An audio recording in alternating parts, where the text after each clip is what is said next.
Devendra Fadnavis RSS ആസ്ഥാനത്ത് doctor Hedgewar സ്മൃതി മണ്ഡപത്തിൽ പുഷ്പാർച്ചന നടത്തി. ഉപമുഖ്യമന്ത്രി ഏക്നാഥ് ഷിൻഡെയും ഒപ്പമുണ്ടായിരുന്നു. വിവരങ്ങളുമായി ഗൗതം അനന്തനാരായണനൊപ്പം ചേരുന്നു. ഗൗതം, പറയും.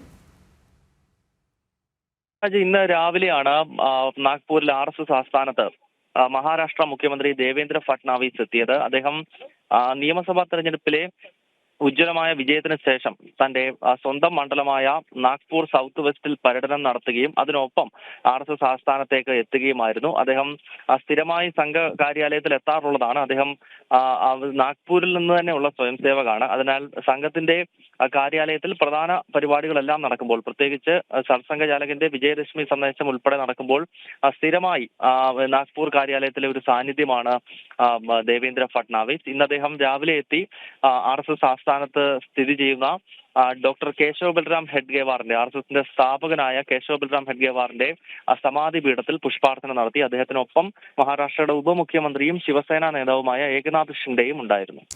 ഈ ഏക്നാഥ് ഷിൻഡെയുടെ കൂടി സാന്നിധ്യം ഉറപ്പുവരുത്തുമ്പോൾ അവിടെ ഒരു ഐക്യപ്പെടലിന്റെ വലിയ സന്ദേശം കൂടിയല്ലേ ഉണ്ടാകുന്നത്?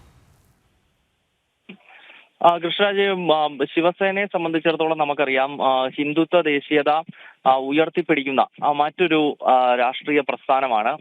BJPയുമായി ശിവസേന സഖ്യമുണ്ടാക്കുന്ന ബാൽ താക്കറെയുടെ കാലത്ത് തന്നെ ഹിന്ദുത്വം എന്ന ആശയത്തിനൊപ്പമേ ഞങ്ങൾ നിൽക്കൂ എന്ന് ബാൽ താക്കറെ പറഞ്ഞുകൊണ്ടാണ് BJPയുമായി സഖ്യം ചേർന്നത്. അതിനാൽ അന്ന് മുതൽ തന്നെ ശിവസേനയും BJPക്കും ഇടയിൽ വലിയൊരു ആശയപരമായ ബന്ധം തന്നെയുണ്ട്. അത് ഒരിക്കൽ കൂടി വ്യക്തമാക്കുന്നതാണ് ഇന്നിപ്പോൾ നാഗ്പൂരിൽ നിന്നുള്ള ദൃശ്യങ്ങൾ. RSS ആസ്ഥാനത്തേക്ക് ശിവസേനയുടെ ഇപ്പോഴത്തെ നേതാവും ഉപമുഖ്യമന്ത്രിയുമായ ഏകനാഥ് ഷിൻഡെ കൂടി എത്തുന്നു. അദ്ദേഹവും RSSന്റെ സർസംഘചാലക് RSS സ്ഥാപകനും ആദ്യ സർസംഘചാലകുമായ ഡോക്ടർ കേശവ് ബൽറാം ഹെഡ്ഗേവാറിന്റെ സമാധി പീഠത്തിൽ പുഷ്പാർച്ചന നടത്തുന്നു. അതെല്ലാം വലിയൊരു ഐക്യത്തിന്റെ സന്ദേശം തന്നെയാണ് പൊതുസമൂഹത്തിന് നൽകുന്നത്.